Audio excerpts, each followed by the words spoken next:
Bonsoir madame, bonsoir messieurs, jeunes gens, bonsoir, chers amis. Nous sommes contents de vous savoir encore là ce lundi, alors que cette édition de l'heure de solution commence. Merci pour toutes vos réactions, merci pour vos encouragements, mais surtout merci pour vos prières. Nous en avons besoin. Oui, ces médias solutions ont besoin de prières. Considérant les défis qui nous sont les nôtres, nous nous sommes engagés et nous comptons sur votre soutien. Comme j'ai l'habitude de le dire, ce programme est sous la couverture du sang de Jésus. C'est lui qui règne et c'est le Saint-Esprit qui conduit toutes choses. Nous allons procéder à la lecture du premier courrier. Je vous écris parce que je suis au bord du divorce. Je suis un cadre de banque qui a fait connaissance de sa femme à l'occasion d'un dossier de crédit que j'ai favorablement piloté. Mon épouse est manager dans une des entreprises de son père qui m'a accepté comme son beau-fils. Nous sommes parents de 2 enfants, mais elle ne veut plus en faire parce qu'il y a une guerre de succession dans sa famille. C'est elle qui voulait 4 enfants alors que je n'en voulais que 3. Il ne se passe plus une semaine où je ne me fais insulter par mes beaux-frères qui ont juré de la battre.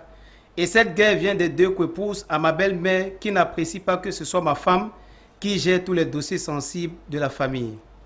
Apôtre, aidez-moi à sortir de cet enfer qui me détruit, qui détruit ma famille et cela ne préoccupe pas mon épouse.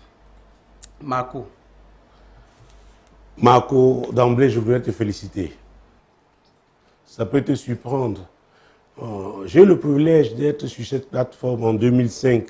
C'était à Pretoria, quand Dieu disait à l'Afrique, Dieu nous disait qu'il y aura des mariages prophétiques, qu'il va susciter des mariages pour un but. Et vous savez, quand on parle de mariage, on voit seulement l'homme qui, n'est-ce pas, appelé à jouer un grand rôle.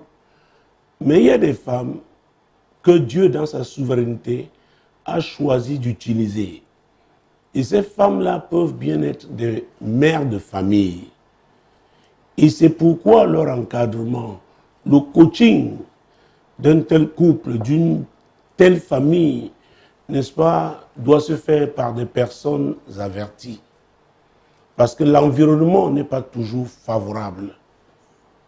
Donc, si cet homme t'a d'emblée accepté comme beau-fils, c'est un homme d'affaires. Il a vu en toi quelqu'un qui avait des qualités nécessaires, n'est-ce pas, pour soutenir sa fille.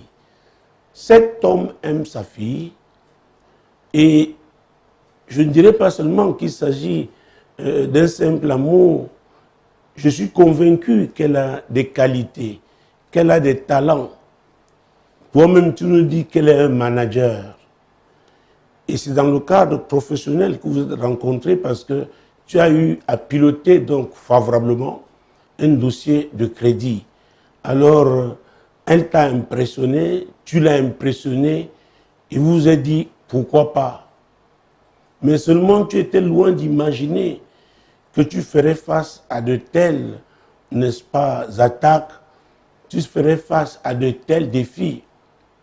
Marco, c'est aussi cela la vie. Dieu ne nous dit pas tout le premier jour. Avec nous, il va étape par étape. Je dois d'emblée te dire, le fait que tes beaux-frères ne passent plus une semaine sans t'insulter, c'est parce qu'ils sont convaincus que les ressources de leur sœur viennent de toi. Et c'est pour cela que je t'ai félicité. Tu es un homme. Tu es un homme. Ne laisse pas l'environnement, n'est-ce pas, t'influencer négativement. Peut-être que tu n'es pas né dans une famille polygamique, mais moi, pour avoir vécu dans un quartier, n'est-ce pas, où il y avait plusieurs familles polygamiques, je peux te dire que parfois, c'est très féroce.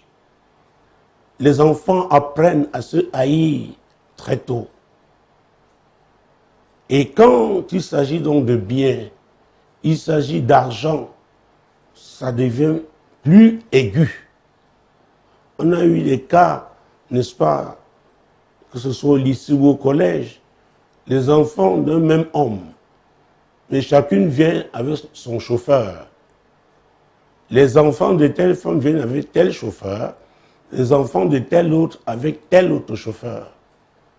Et si l'une vous invite à son anniversaire, elle n'aimerait pas entendre que vous avez été, n'est-ce pas, à l'anniversaire de sa sœur consanguine. Pour vous dire, à cet âge-là, où on est jeune, on est encore collégien, on est lycéen, mais c'est rude, c'est féroce, comme je l'ai dit. Maintenant, tu veux jeter l'éponge. Tu sais, je ne suis pas de ceux qui jettent facilement l'éponge, parce que je suis convaincu que la vie n'est pas facile. La vie n'est pas facile. Et quand on a un grand appel, l'appel à la grandeur, n'est-ce pas, appelle aussi de grands défis. Quand je parle de David, j'ai l'habitude de rappeler, n'est-ce pas, que c'est après avoir reçu l'onction de Samuel, l'onction de Dieu, que l'ours, ah oui, est venu arracher la brebis, n'est-ce pas, de son père. Et parce qu'il avait reçu l'onction, il s'est tourné vers l'ours, il a récupéré la brebis, et quand l'ours s'est dressé contre lui, il l'a déchiqueté. C'est le même sort qu'il avait réservé au lion. Alors, quand nous parlons de la jungle, n'attendez pas seulement de vous retrouver dans un milieu, n'est-ce pas, où vous trouverez des rapaces, où vous retrouverez des fauves, où vous retrouverez des carnivores, des carnassiers. Mais la vie humaine aussi peut être une jungle, notamment quand il s'agit d'argent et de biens matériels. Tu dis qu'elle voulait 4 enfants et toi, tu n'en voulais que 3. Mais vous avez déjà 2. C'est pas mauvais. Mais elle est consciente des enjeux. Peut-être elle a accès à certaines informations confidentielles, n'est-ce pas, relatives même à la santé de leur père. Et je dois te dire, pour parler de ton appel, tu es celui-là que cet homme va rapprocher pour te confier certaines choses. Parce que nous devons toujours lire la parole de Dieu pendant que nous répondons au courrier. Ouvrez donc avec moi votre Bible, si vous en avez une, ou alors notez ces passages bibliques. Prenons le livre de Juges. Commençons avec son chapitre 4. Juges chapitre 4. C'est très important, mesdames, c'est très important, messieurs. Dieu utilise les hommes, Dieu utilise aussi les femmes. Et dans ce monde où de plus en plus les femmes font de grandes études, elles poussent loin. Et personnellement, je pense que les femmes sont de bonnes gestionnaires, qu'elles gèrent mieux que les hommes. Et vous voyez, nous parlons de polygamie. Voilà un homme qui se retrouve avec 3 femmes. Oh, ce sera rare dans notre milieu. Ça n'existe pas, la polyandrie. Donc, la femme a des capacités de gestion, n'est-ce pas, que je pense qu'il devient de plus en plus rare du côté des hommes d'aujourd'hui. Juges chapitre 4, prenons les versets 4 et 5. Juges chapitre 4, versets 4 et 5. Dans ce temps-là, Déborah, prophétesse, femme de Lapidote, était juge en Israël. Elle siégeait sous le palmier de Déborah, entre Rama et Bethel, dans la montagne d'Éphraïm, et les enfants d'Israël montaient vers elle pour être jugés. Alors, quand on parle de juges, c'est le seul livre de la Bible qui parle des juges. Mais ici, Dieu parle d'un leader, une femme appelée Déborah. Et la Bible nous dit qu'elle était mariée. Son mari s'appelait Lapido. C'est pourquoi j'en profite, n'est-ce pas, pour m'adresser aux hommes, notamment ces jeunes qui croient que épouser une femme, n'est-ce pas, qui est appelée à exercer de hautes responsabilités, n'est-ce pas, les affaiblit ou les réduit. Non, ce n'est pas réducteur. Parce qu'il y a toujours une différence à faire entre le milieu professionnel et la maison. Nous avons connu cette femme qu'on appelait la Dame de Fer. Elle était Premier ministre en Grande-Bretagne. Et nous savons que le week-end, c'est elle qui faisait la cuisine. Parfois, en semaine, elle faisait des petits plats pour son mari. Donc, ne confondez pas les choses. Je pense que le problème vient souvent des hommes. N'est-ce pas? Ce type de complexe qui ne devrait pas exister. Chacun a son appel. Chacun a un type de responsabilité, n'est-ce pas, à exercer. Alors, Déborah était leader en Israël. Les hommes et les femmes venaient la voir avec des sujets délicats et c'est elle qui devait trancher. Mais à la maison, elle avait un chef. Il s'appelait Lapido. Et je dois vous dire, si votre maison n'est pas un lieu où vous pouvez vous ressourcer, vous aurez des problèmes.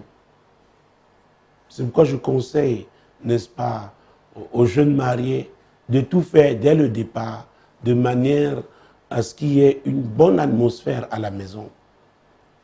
Parce qu'après le travail, après les affaires, pour ceux qui sont véritablement dans le business, quand on revient chargé, c'est à la maison, là, n'est-ce pas, qu'on est ressourcé.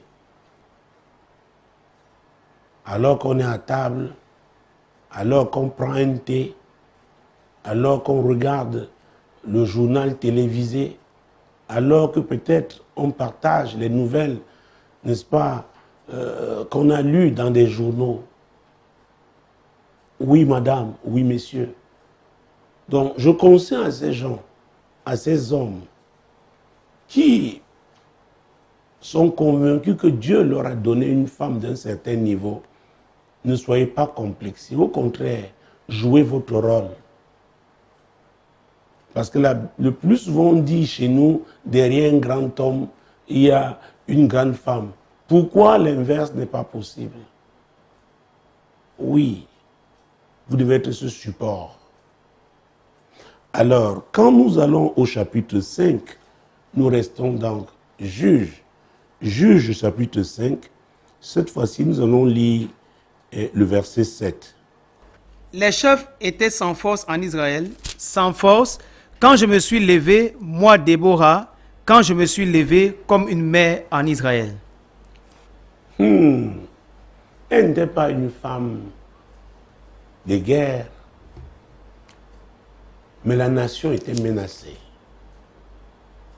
Elle était le leader. Elle devait prendre ses responsabilités. Et c'est cela, être à sa place. Être à sa place. J'ai l'habitude de rappeler l'histoire d'Abraham qui n'avait jamais fait la guerre. Mais lorsqu'il a appris que Lot, là où il s'était établi, avait été enlevé, parce qu'il y a eu guerre, n'est-ce pas, dans cette contrée-là, Abraham arma 318 de ses braves serviteurs pour aller en guerre contre plusieurs nations. Et il revint vainqueur. Pourquoi? Il était à sa place. Là où Dieu l'avait établi. Et c'est là où Dieu vous a établi que vous êtes bénis. Et ce que le diable essaye de faire, c'est de vous montrer les défis, la grandeur des défis. Et vous aveugler de manière à ce que vous vous sentiez vous-même incapable. Et c'est ce qui est en train d'arriver à Marco. Marco, tu as l'impression que la femme ne se préoccupe plus de votre mariage, mais elle est engagée sur un front. Intéresse-toi à ce front, tu vas attirer son attention. Peut-être lorsqu'elle partage avec toi, elle te raconte ce qu'elle vit, tu te tais, tu t'enfermes dans ton silence. Elle est frustrée. Et je dois te dire, si tu ne lui apportes pas les conseils dont elle a besoin, elle cherchera quelqu'un d'autre. Tu peux croire que tu es au contrôle aujourd'hui en décidant de rompre cette relation, mais tu risques de pleurer plus tard. Je le dis parce que je peux raconter plusieurs histoires comme ça. Ah oui, les hommes d'affaires d'un certain niveau, avant d'accepter un homme comme beau-fils, ils observent d'abord. Ah oui. Parfois on vous dit, allez visiter tel. C'est l'ami, n'est-ce pas, de votre futur beau-père. Et c'est un homme d'un certain niveau. Et vous savez, on vous invite à manger, on vous regarde. Parfois, on vous demande même, oui, sers-nous le champagne.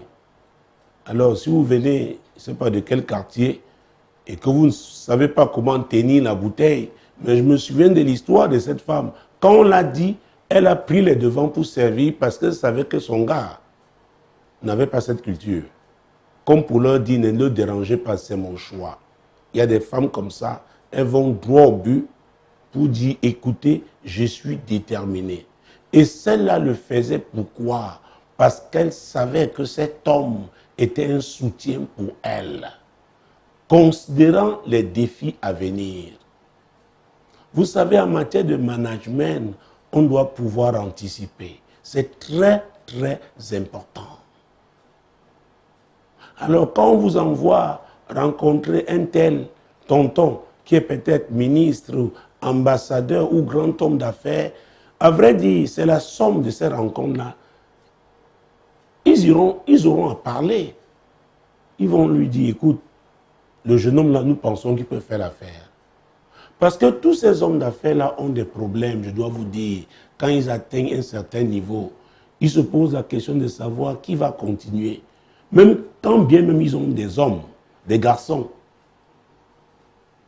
Et nous allons parler des garçons tout à l'heure, quand je prendrai un passage biblique dans l'évangile de Luc, pour dire que ce n'est pas parce qu'on n'a pas fait de garçons qu'on propulse la femme au devant de la scène. Il peut y avoir des garçons, mais on se réalise qu'ils n'ont pas le sens de la famille. Ils n'ont pas le sens de la gestion des affaires. Ce sont des hommes cupides.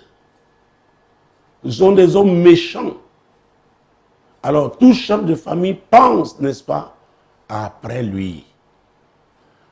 Je viens de prendre l'exemple de Déborah. La Bible nous a dit que les chefs étaient sans force en Israël. Ils étaient dépassés. Et ces chefs-là étaient des hommes.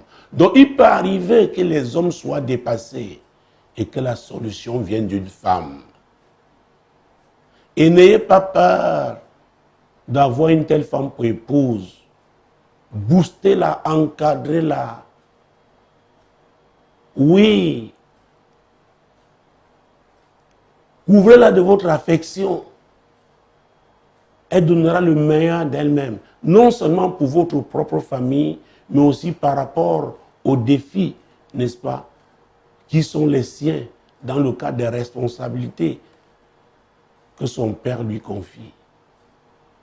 Alors, j'ai parlé de Déborah, je voudrais parler de quelqu'un aussi. Prenons Genèse chapitre 24. Mesdames, Messieurs, vous devez savoir que quand nous répondons aux courriers qui nous sont adressés, nous essayons de le faire, n'est-ce pas, de la façon la plus large possible pour que vous soyez édifiés. C'est pourquoi nous prenons ce temps. Nous sommes dans les Genèse chapitre 24, verset 1 et suivant. Nous prenons jusqu'au verset 4, oui. Abraham était vieux, avancé en âge, et l'Éternel avait béni Abraham en toutes choses. Abraham dit à son serviteur, le plus ancien de sa maison, l'intendant de tous ses biens, mets, je te prie, ta main sous ma cuisse, et je te ferai jurer par l'Éternel, le Dieu du ciel et de la terre, de ne pas prendre pour mon fils une femme parmi les filles des Cananéens, au milieu desquels j'habite, mais d'aller dans mon pays, dans ma patrie, prendre une femme pour mon fils Isaac. Vous voyez ça? Abraham pensait à la suite. Dieu l'avait appelé dans une alliance. Et la Bible dit qu'Abraham à sa vieillesse, avait été béni en toutes choses. Il était riche. Mais comment perpétuer ça? Comment continuer dans cette lancée? Abraham comprit qu'il fallait à Isaac une femme. Exactement comme ce qu'on vient de voir. Quand c'est la femme qui est choisie, quand c'est elle qui, par la volonté de Dieu, se retrouve donc à la tête, il lui faut un homme. Pas un mâle, un homme. Et quand il s'agit d'un homme, pas une femelle, mais une femme. C'est très important, madame. C'est très important, monsieur. Et les hommes peuvent commettre cette erreur. Entre eux, amis, ils cèdent à ce genre de moquerie. N'est-ce pas? On lui dit, oui, c'est toi qui portes le jupon à la maison. Mon frère, si tu es en train de bâtir ta maison, fais attention. Ceux qui le disent te jalousent. Ah oui. Et ne marche pas avec de telles personnes. En tout cas, moi, pour ceux qui me connaissent, et c'est le conseil que je donne aux gens, ne marchez qu'avec des gens qui peuvent vous faire avancer dans ce que Dieu vous a appelé à faire. Que ce soit très clair. Que ce soit très clair. Donc les amis de bière là, ça ne sert à rien. Parce que ça ne vous avance, ça ne vous permet pas d'avancer. Ah oui. Oh mon Dieu, mon roi. Je viens de penser là. C'est une histoire, ça date de combien d'années? 98. C'est un de mes amis. Il avait eu un enfant avec une jeune fille. Et sachant quels étaient les défis, n'est-ce pas, au plan spirituel, nous étions tous dans le monde. Dans cette famille, elle a pris la fille chez lui pendant qu'elle était enceinte. Mais on n'a pas su ce qui a pris cette fille après son accouchement. Environ 2 mois après, elle a quitté comme ça, elle est partie, elle est retournée chez ses parents. Et après, nous apprîmes qu'elle vivait avec un autre homme déjà. Et finalement, elle est morte. Et je me souviens, sa dépouille avait été déposée à la morgue de l'hôpital de Bonasama. Alors ce jour-là, nous y sommes allés vers 15h, 14h par là. Alors que j'étais distrait, je causais avec d'autres amis, on vient me dire, hey, viens, viens, viens. Qu'est-ce que tu fais là? Regarde ce que ton ami est en train de faire là-bas. Il fait le cinéma. Je dis, quel cinéma? Je le trouve, il était en train de pleurer. Il pleurait, vraiment le genre de pleurs des Africains là. Il dit, oh, je deviendrai quoi? Je deviendrai quoi? Je vais où? Je lui ai dit que tu vas au Maru. Je lui ai dit, dépêche-toi, monte dans la voiture. Il est monté, nous sommes rentrés. Parce qu'il était dans une histoire qui n'avait pas de sens. Ce n'était pas le mariage. La fille n'était plus avec lui. La fille allait avec un autre. Et les pleurs là, ça l'amenait où? Ça l'amenait où? Pour dire qu'on doit s'investir dans ce qui doit nous faire avancer dans la vie. Pas avancer selon les hommes, mais avancer selon Dieu. Ah oui, avancer selon Dieu. Donc Marco, oh, si tu manquais de soutien jusqu'à ce soir, je suis le numéro 1 maintenant. Je suis avec toi. Tiens bon. Cette femme qui te donne l'impression de ne plus être préoccupée par son ménage, sache qu'aujourd'hui, les combats qu'elle vit, si toi on t'insulte toutes les semaines, imagine-toi ce qu'elle vit. Et je suis convaincu que tu ne lui prêtes plus l'attention nécessaire. Elle se sent comme abandonnée. Et c'est une réaction, Marco. Il s'agit de ton épouse. L'épouse n'est pas une copine. Et si tu as des amis qui te font croire que c'est toi qui portes le jupon, demain, quand ça va se gâter, tu ne t'étonnes pas de réaliser que ces mêmes amis se moqueront de toi. Alors, si tu portes le jupon de ta femme. Oui. Donc, c'est ta femme. Donc, tiens bon. Elle a rencontré un brillant banquier. Un banquier qui a su bien piloter le dossier. et le crédit certainement a été obtenu, l'affaire est en train de marcher, et dans un contexte difficile, parce que c'est difficile pour tout le monde, c'est dur pour toute l'humanité. Elle a besoin de toi. Elle a besoin de toi. Et je voudrais te donner un conseil, Marco. Prends certains week-ends et sortez. Je ne sais pas si vous êtes à Douala ou à Yaoundé, ou je ne sais pas, à Bamako, ou je ne sais pas, à Abuja. Retirez-vous avec les enfants pour que ces moments-là au moins soient vos moments. Et montre-lui, en termes même de confession, que tu reconnais que tu n'as pas toujours été présent et que maintenant tu as décidé de jouer à fond la caisse, d'être avec elle, et que les insultes de ses frères t'ont plutôt galvanisé, t'ont permis de comprendre qu'il s'agit de votre combat. La polygamie n'est pas facile.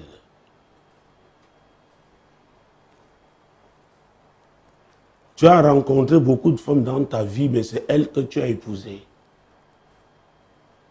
Alors, soutiens-la. Parce que ce que tu fais là, si tu continues, ça va affecter même vos enfants. Donc, tu risques de perdre et ta femme et tes 2 enfants. Donc, comme une poule couvre ses poussins, alors sois là, présent, en toute ta famille, de l'affection dont elle a besoin. Et ne te leurre pas. Parfois, il y a des mesures qu'il faut prendre. Avoir un vigile le jour à la maison, avoir un gardien de nuit. Alors, si elle est manager et elle gère donc une affaire de ce niveau-là, elle peut le faire. Elle peut payer parce qu'il s'agit de votre sécurité.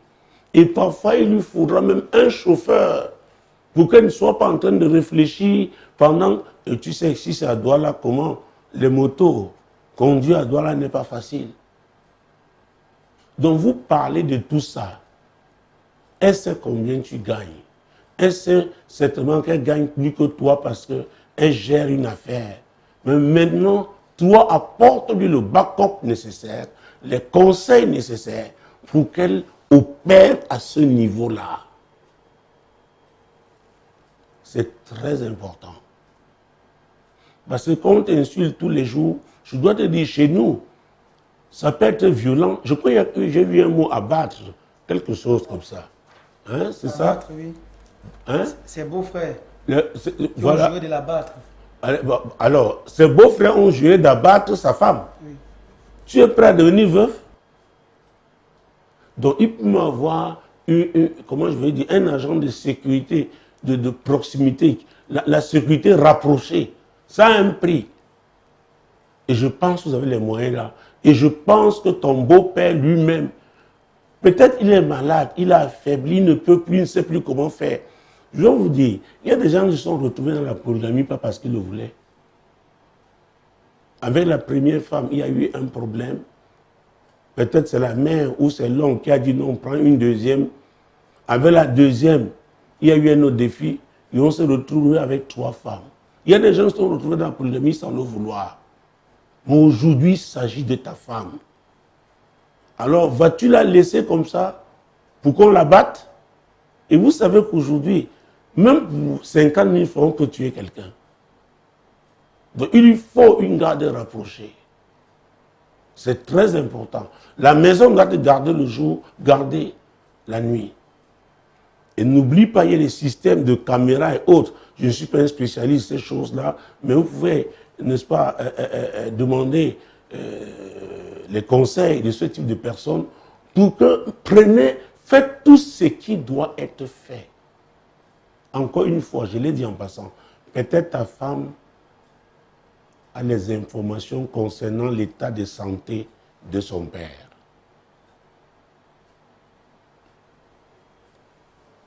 Et peut-être parce qu'elle ne t'a pas vu suffisamment en train de coopérer, elle ne te les a pas donnés.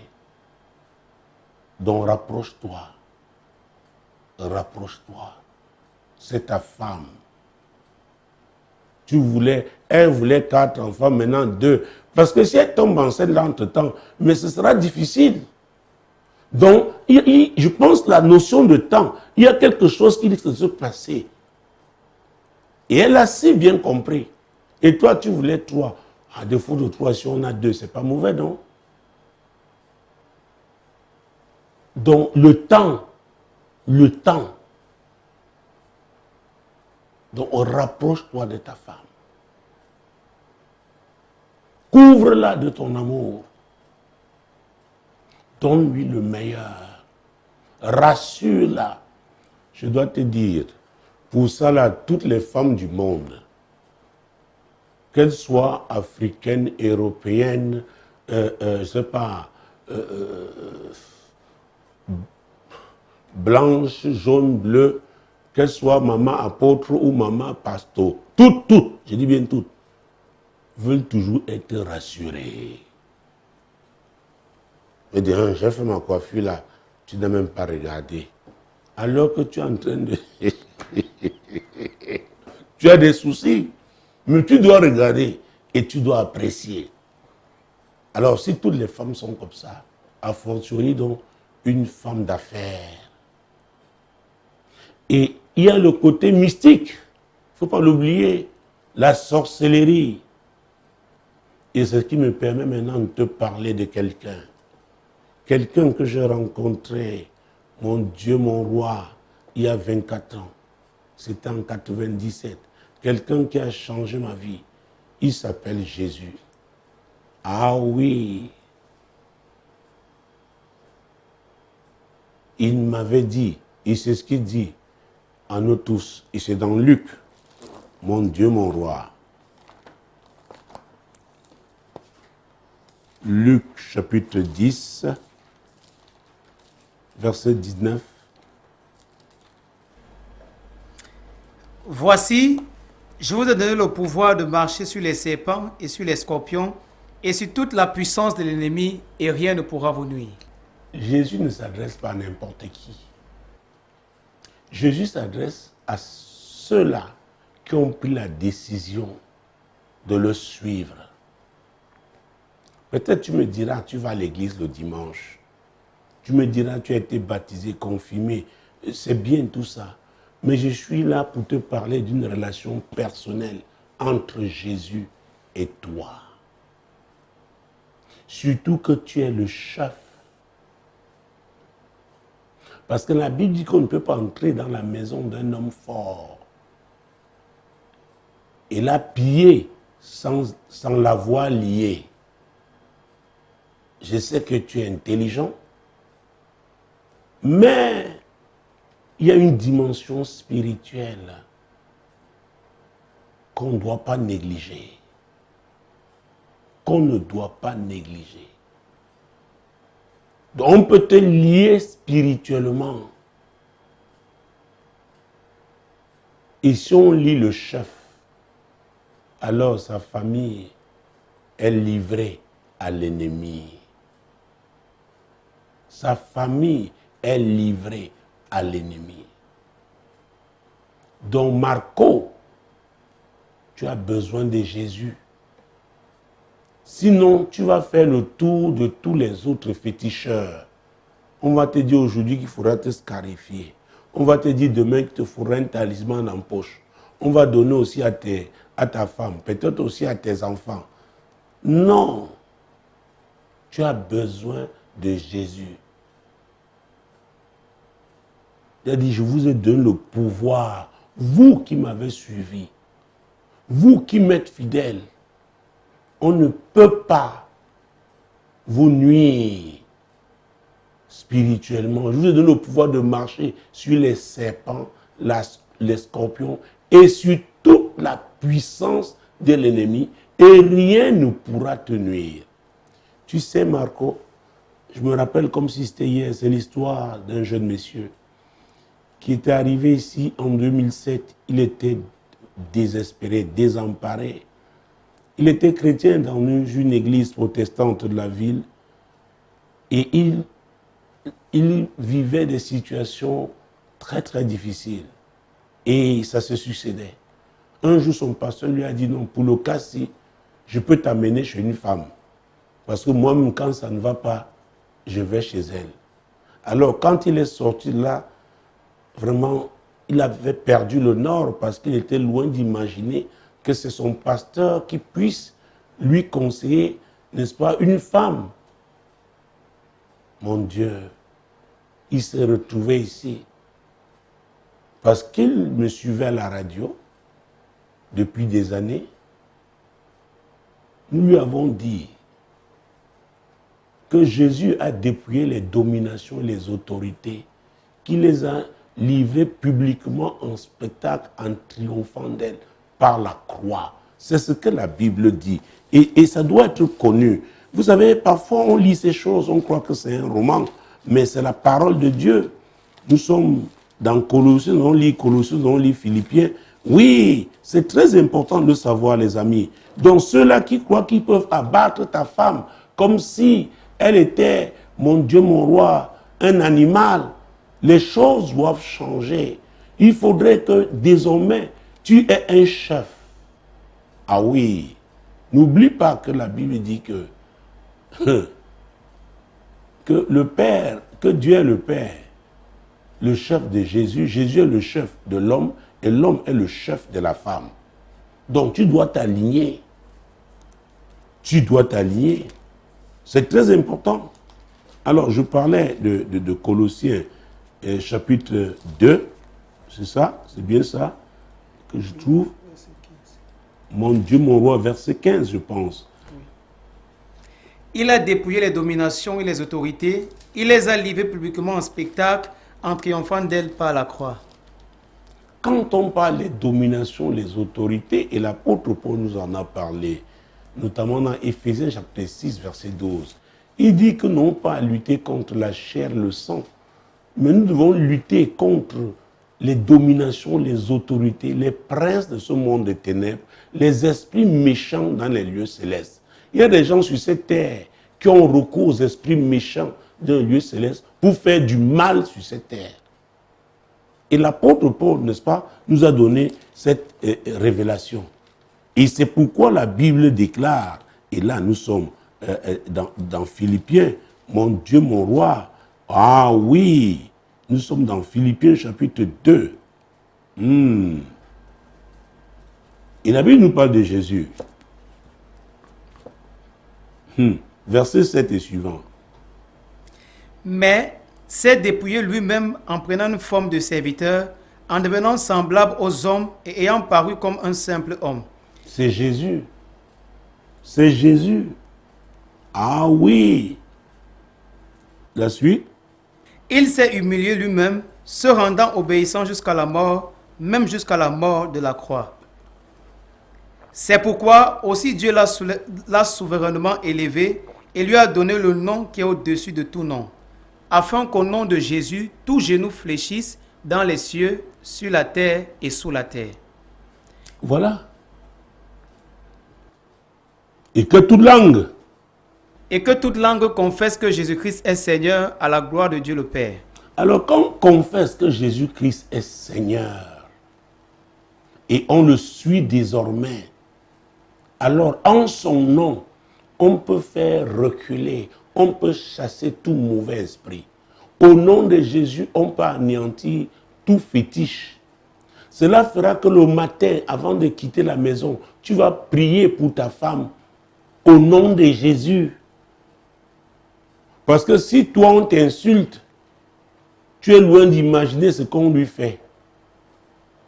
Et je déclare ce soir que si tu écoutes ce que je te dis, parce que Jésus a dit dans Matthieu chapitre 11, versets 28 et 29, « Venez à moi, vous tous qui êtes fatigués et chargés, je vais vous donner du repos. » Alors tu parais fatigué et chargé aujourd'hui, tu veux jeter l'éponge, mais Jésus dit non, avec lui tu auras le repos. Ta situation va changer, ton mariage va changer, mais reçois ces instructions. C'est ce qu'il dit au verset 29.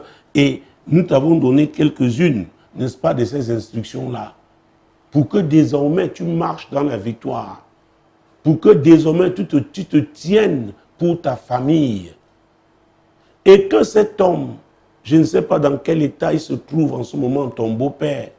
Vraiment qu'il ait confiance, qu'il a un beau-fils qui sait se tenir. Et c'est très important. Et je ne saurais conclure sans parler d'un passage aussi qui est très important. D'ailleurs, je vais citer le premier. Vous connaîtrez la vérité et la vérité vous affranchira. Elle va vous affranchir de la peur. Parce que pour nous qui suivons Jésus, qui avons cru en lui, nous n'avons pas reçu un esprit de crainte, mais plutôt un esprit d'adoption qui dit « Abba Père ». Donc nous ne craignons plus un homme parce que nous sommes sous l'autorité de Jésus. Mais rassurons-nous, selon Proverbe chapitre 14, verset 33, que tout ce que nous faisons, et c'est très important, que nous le faisons, n'est-ce pas, dans la justice. Il faut tenir compte de la justice.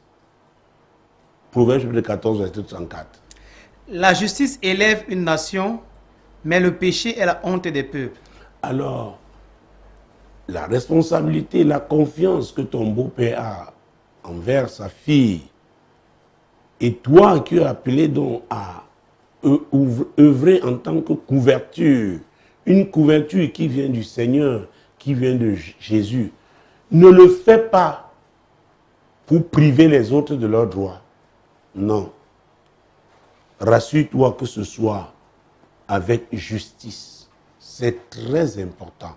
Là, David disait, oh Dieu, je pratique ta justice. Pas la justice des hommes, mais ta justice. Donc, si tu mets la justice de Dieu devant, alors que tu as décidé donc de le suivre, Dieu va te défendre.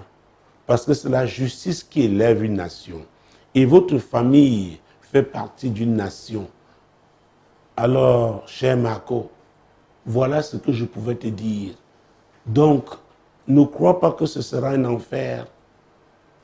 C'est le diable qui te fait croire que c'est un enfer. Mais c'est plutôt un appel. Un appel à soutenir ta femme. Un appel, n'est-ce pas? Et même, pourquoi pas, soutenir ton beau-père. Mais rassure-toi que tu as choisi la vérité. Pas la vérité des hommes, mais la vérité de Dieu. Rassure-toi que tu feras tout dans la justice. C'est très important. Et si c'est ta femme que ton beau-père choisit pour héritière, il est libre de le faire, mais seulement œuvrer pour la justice. Jésus vous aidera. Voilà ce que je pouvais te dire, cher Marco.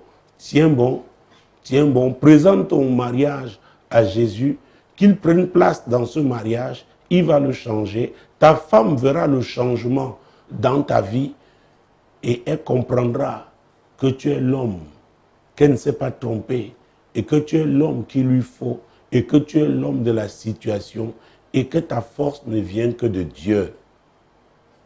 Que le Seigneur te bénisse, Marco. Urgence, apôtre. Ma femme dit qu'elle doit aller aider ses 2 premiers enfants à faire le deuil de leur père, alors que nous en avons 3 enfants dans notre mariage. Qu'est-ce que je fais, apôtre? Oui, il a bien commencé. Urgence. Je dois vous dire sincèrement, vraiment, l'Afrique a ses réalités. Et nos sœurs, nos femmes, nos mères, oh mon Dieu, il y a cela quelques années, Dieu me disait que le niveau sublime de délivrance, quand on a cru en Jésus, c'est quand on est libéré de l'emprise des coutumes. Mais malheureusement, beaucoup restent encore très attachés à leurs coutumes. Quand elle dit qu'elle veut aller aider ses 2 premiers fils, à faire le deuil de leur père, cela veut dire quoi?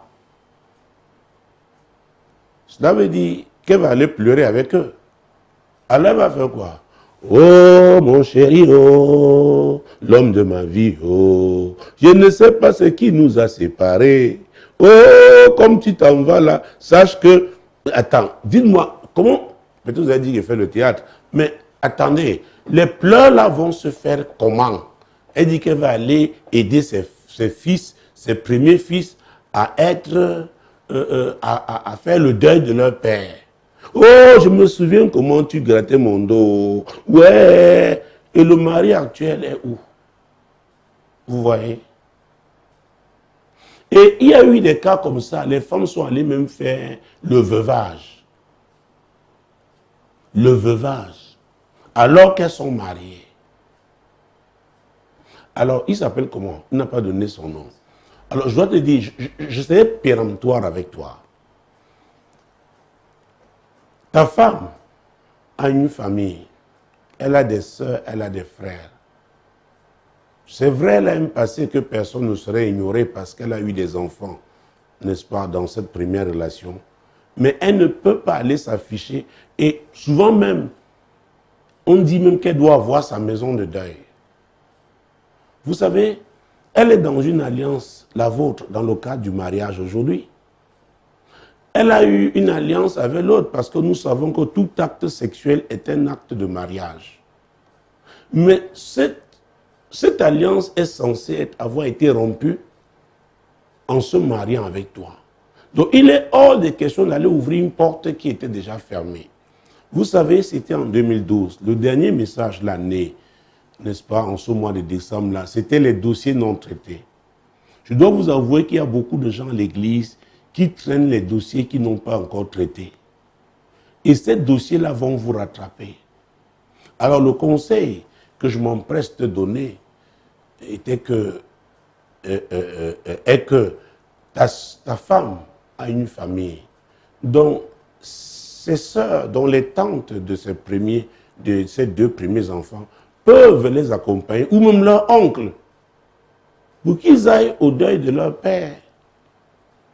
Ta femme n'a plus rien à voir là-bas. Elle n'a plus rien à voir là-bas.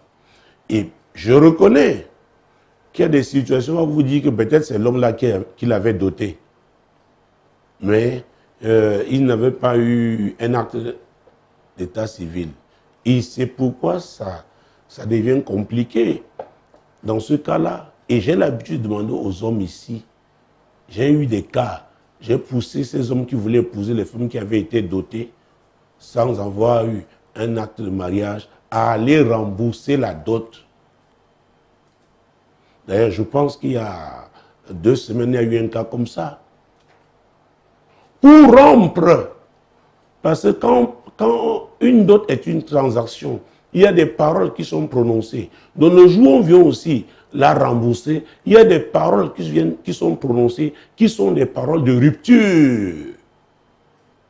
Alors mon frère, je ne sais pas si tu l'avais fait. Si tu ne l'avais pas fait, c'est compliqué.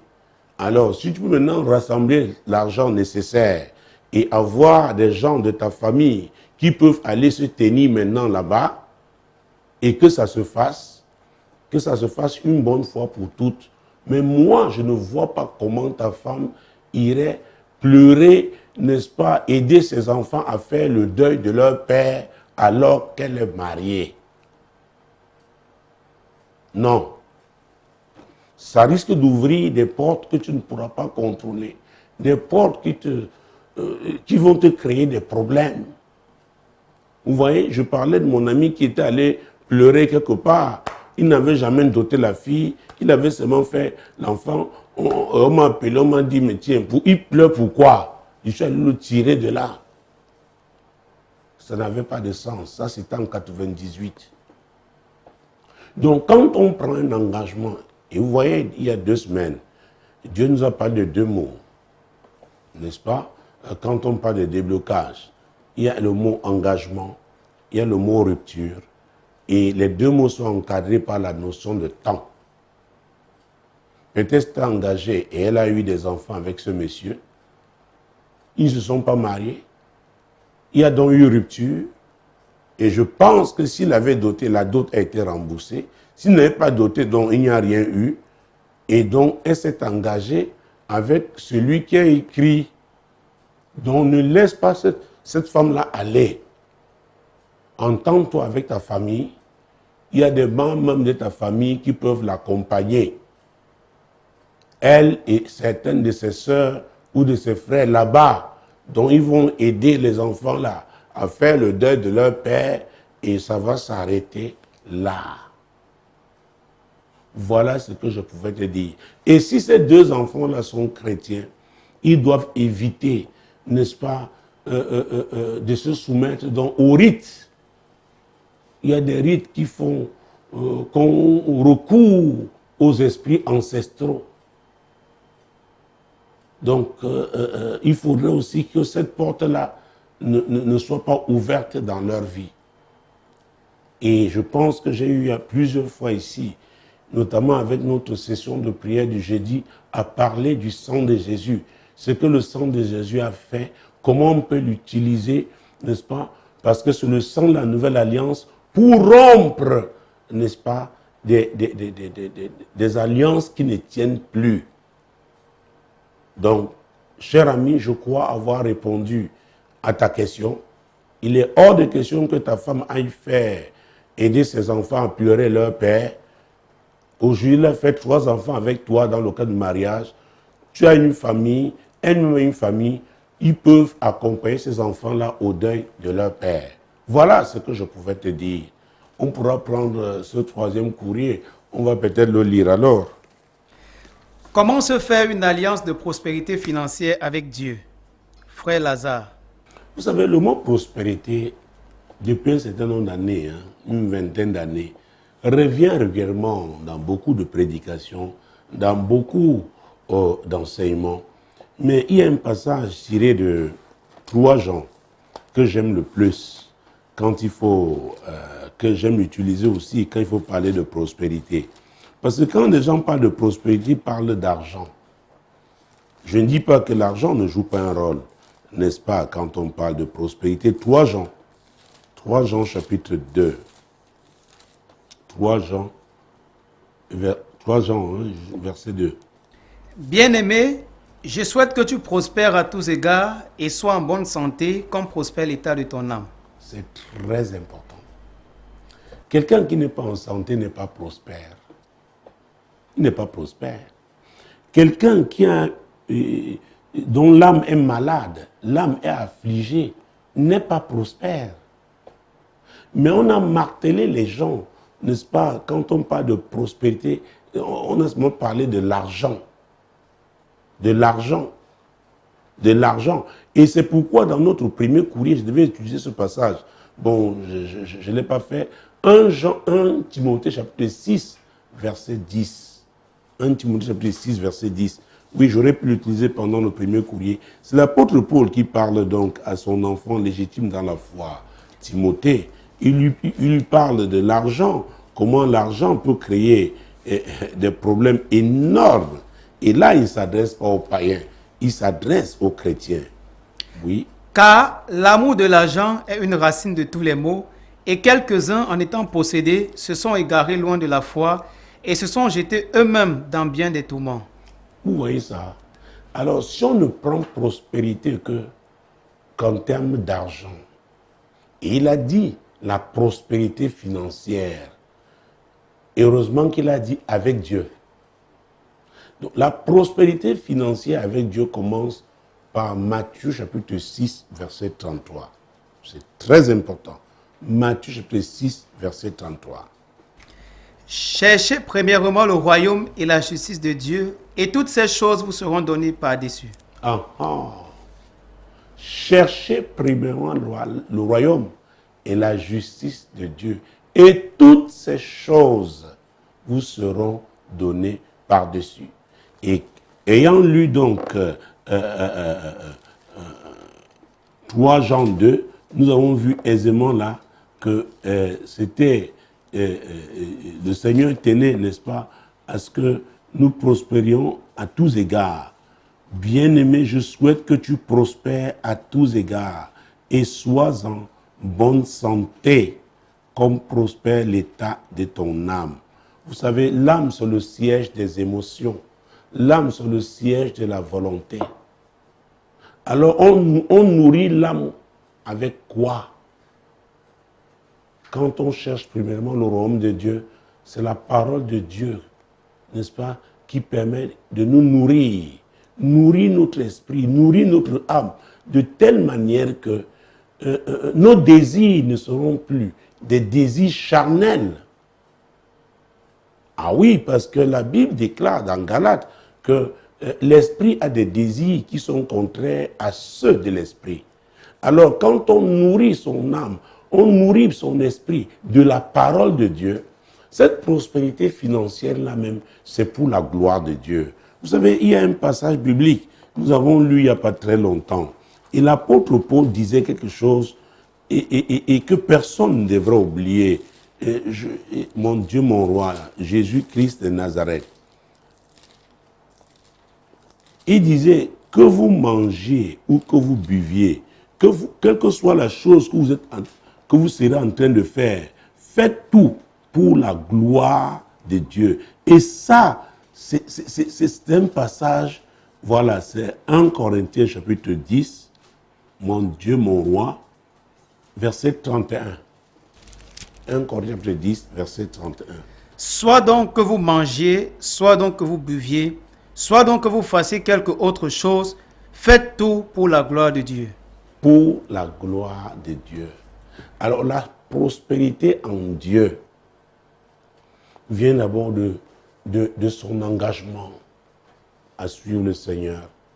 Et quand on l'a suivi, sachant donc que son royaume doit avoir la première place dans notre vie. Alors tout ce qu'on fait là, c'est pour sa gloire. Ce n'est pas pour être vu. Il y en a qui disent souvent, oh Seigneur, fais-le avec moi pour que mes frères sachent que je te sers. Non, non, non, non. Tu n'as rien à démontrer à qui que ce soit. Tout ce que tu dois faire, c'est pour la gloire de Dieu. C'est très, très important. Et on ne peut pas oublier ce que dit Malachie. Ah oui, parce que ce soit dans l'ancienne alliance, n'est-ce pas, ou dans la nouvelle, Dieu a été très clair, n'est-ce pas, avec son peuple. Malachie de 3, verset 7 et suivant. Depuis le temps de vos pères... Prenons même le verset 6, c'est très important. Car je suis l'Éternel, je ne change pas. Ah, je suis l'Éternel, je ne change pas. Mes principes ne changent pas. Allons, verset 7. Depuis le temps de vos pères, vous vous êtes écartés de mes ordonnances. Vous ne les avez point observées. Revenez à moi et je reviendrai à vous, dit l'Éternel des armées. Et vous dites, en quoi devons-nous revenir? Un homme trompe-t-il Dieu? Car vous me trompez. Et vous dites, en quoi t'avons-nous trompé? Dans les dîmes et les offrandes. Vous êtes frappés par la malédiction et vous me trompez, la nation tout entière.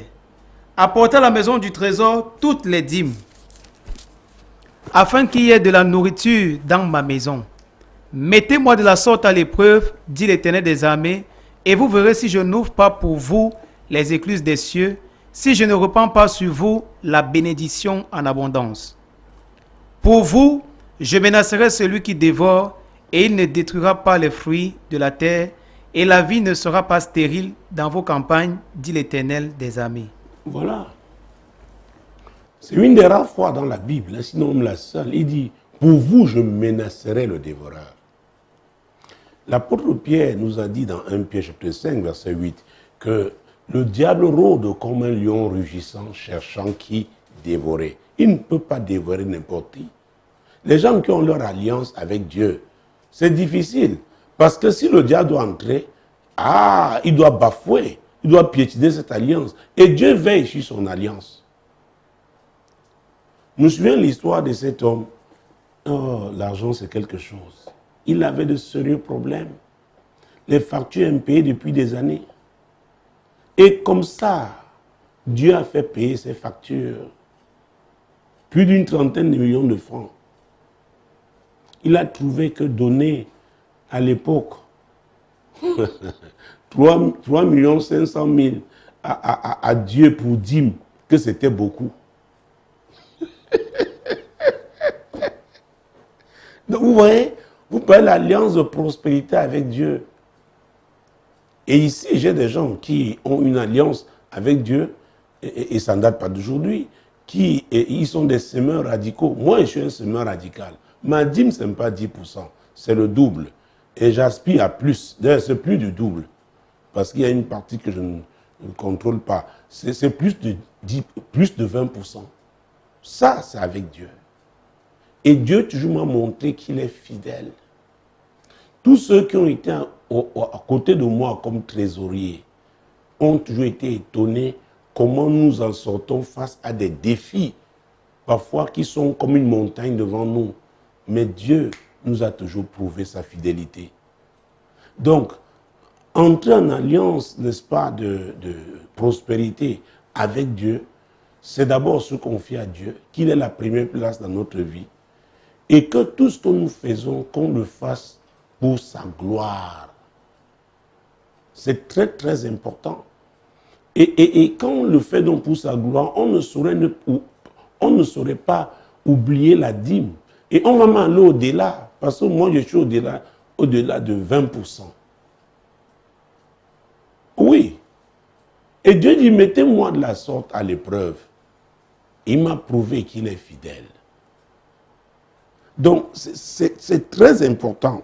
Et en dehors de la dîme, il y a une loi, celle que j'appelle la loi de la semence et de la moisson. Je ne sais pas si j'ai dépassé mon temps, parce que vous m'avez dit, voilà, c'est vous qui m'avez donné le feu vert. Alors, j'arrête tout de suite. Galates chapitre 6. Vous voyez, moi, je demande de partir. Vous vouliez absolument que nous traitions 3 courriers. Je vous comprends. Nous sommes frustrés depuis plus de 3 sessions. Maintenant, nous n'arrivons pas à aller au-delà de 2 courriers. Galates chapitre 6, verset 7. Ne vous y trompez pas, on ne se moque pas de Dieu. Ce qu'un homme aura sémé, il le moissonnera aussi. Ce qu'un homme aura sémé, il le moissonnera aussi. Dieu avait dit à Abraham, donne-moi ton fils, ton unique, celui que tu aimes le plus. C'était une épreuve très, très difficile. Parce qu'Abraham était son ami. Abraham l'a fait. Heureusement, Dieu a pourvu. Abraham était prêt à sacrifier Isaac. Dieu lui-même, pour notre salut, qu'est-ce qu'il a fait? Jean chapitre 3, verset 16. Car Dieu a tant aimé le monde qu'il a donné son Fils unique, afin que quiconque croit en lui ne périsse point, mais ait la vie éternelle. Donc nous devons être le premier don, nous, notre vie, à Dieu. Et tout ce qu'il nous donne, à vrai dire, quand vous donnez à Dieu, vous avez, la Bible le déclare, il y a plus de plaisir à donner qu'à recevoir. Et Dieu va vous honorer. Et ce n'est pas parce que vous donnez à Dieu que vous devez vivre, n'est-ce pas, autrement dans d'autres domaines de votre vie. Vous devez être un exemple. Ah oui, on n'achète pas Dieu, on ne peut pas corrompre Dieu. Donc ce que je dis là, je m'adresse aux disciples du Seigneur. J'espère avoir répondu à cette question parce que j'ai dépassé de loin mon temps. Mesdames, Messieurs, nous allons prier ce soir. Nous avons eu le privilège de traiter 3 courriers. Mais je voudrais, puisque j'ai dit chercher premièrement le royaume, prions afin que nous, qui avons suivi ce programme, à vrai dire, que nous n'oublions pas ça, que nous fassions de Dieu la priorité de notre vie, que nous mangions, que nous buvions, que tout ce que nous fassions soit pour la gloire de Dieu. Prions au nom de Jésus. Seigneur, c'est notre prière. Seigneur, nous voulons tout faire pour ta gloire. Nous voulons que tu aies la première place dans notre vie. Ce n'est pas facile dans ce monde-ci. Seigneur, nous avons besoin de ta grâce. Seigneur, ta grâce, ta grâce, ta grâce, ta grâce. Au nom puissant de Jésus.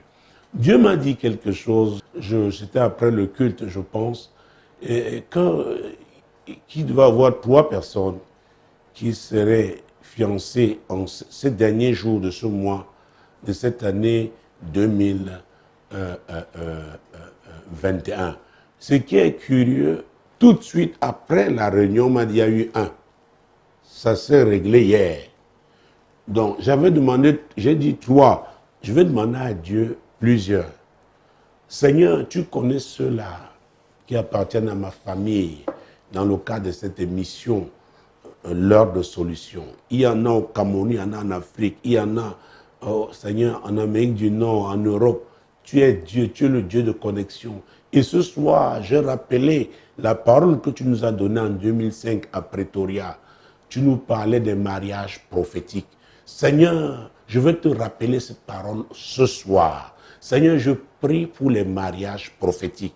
Tu es Dieu. Je prie pour les rencontres prophétiques dans le but de se marier. Il y a des jeunes gens, il y a des jeunes femmes qui crient à toi, Seigneur, pour le mariage. Éternel, je prie pour ce miracle.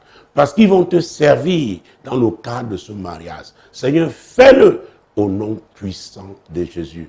Mesdames, Messieurs, c'est encore un privilège ce soir d'avoir été à votre service dans le cadre de ce programme. Demeurez bénis. Le rendez-vous est pris pour la semaine prochaine lorsqu'il sera 21h et c'est le lundi, heure du Cameroun. Shalom.